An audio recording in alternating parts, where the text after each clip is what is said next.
browsing through all these questions that members of Girlfriend Circles wrote in, asking for my advice. I am picking a different one each week, and this week's question is, how do you move from small talk to the deeper stuff? If you meet someone and never get past small talk, you don't really find out if the two of you are a good match or not. I am not the same person doing small talk as I am when we talk about more important things, and like someone else mentioned, my humorous side might not ever come out if we don't get to the deeper stuff. Great question. So here's a couple of different thoughts that I have on that. First of all, some of us are much more comfortable with what we call like the deeper topics. And so I think we just need to remind ourselves that it's not a judgment of one being better than the other. Like, this is a little simplistic, but it is helpful. Like if you take something like Myers-Briggs or the MBTI, and there's two different measurements on, well, there's 4 letters, but one of the letters, the second letter, is how we communicate. And so 20% of us are the letter N. In people, it stands for like the intuitive. We like to talk about things that are more abstract. We like to talk about, so that includes like philosophy and ideas and personal growth and politics and change and the internal world and our emotions and our feelings. So it's like all that stuff we call the deeper stuff often. Whereas 80% of the population is S, stands for the sensory. So they're much more observant. They're really good at like talking about what they can see, what they can touch, making observations, remembering things going on around them, taking note of all of that.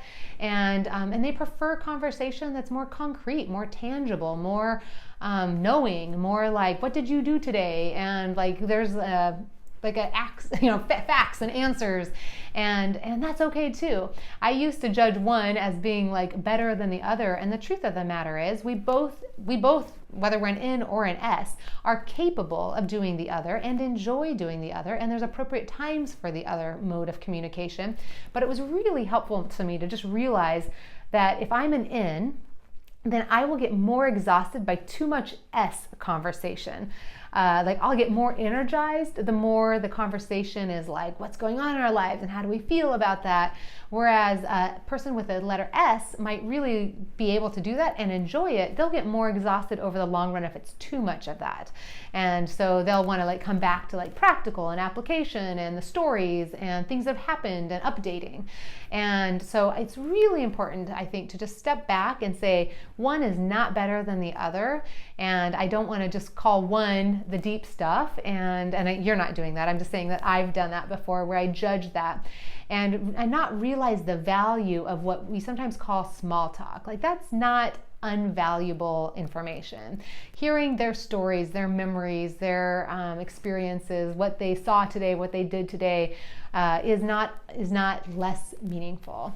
And so I have to often remind myself that even though they're talking about a movie and I'm like thinking, I wish they would talk about their life, I have to go, I can learn something about them as they are describing this movie. I can learn what they take in, what matters to them, what parts stuck with them.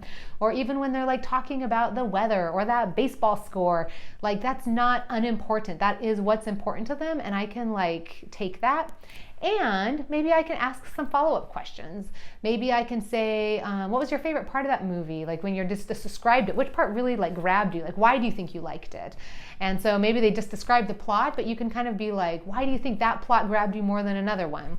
Or maybe they're just going on and on about their work, and you can just say, what part of that work energizes you the most? Like, what part of it is totally pulling you in these days? Or maybe they're talking about their kids, and you can say, what part of this age of parenting is like the most challenging and the most rewarding for you? Like, what are you finding different now than even a year ago?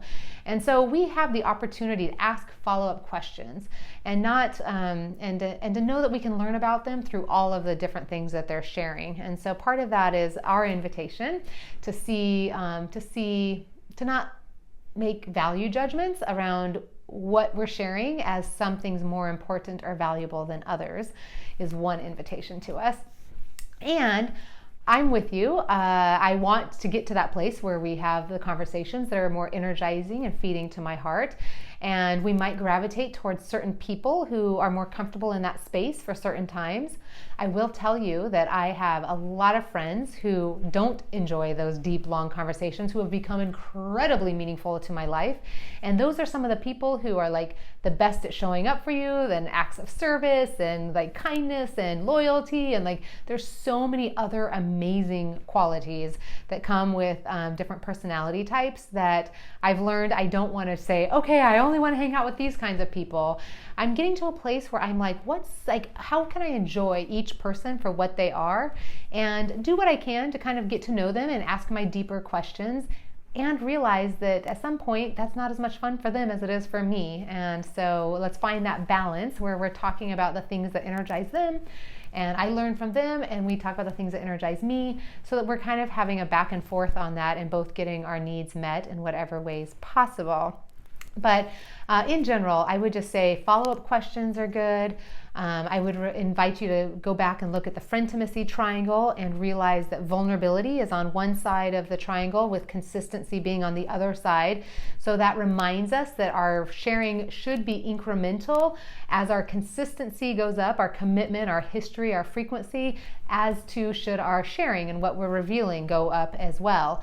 And so some of us might want to rush that vulnerability part and just get straight to like the top of the triangle, which is not healthy. We need to take it in a way that feels safe and meaningful and appropriate for the level of relationship we've built.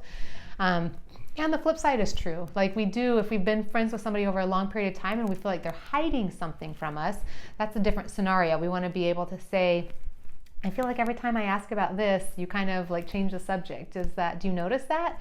And maybe we want to help invite them to share a little bit more honestly about some of those areas of their lives.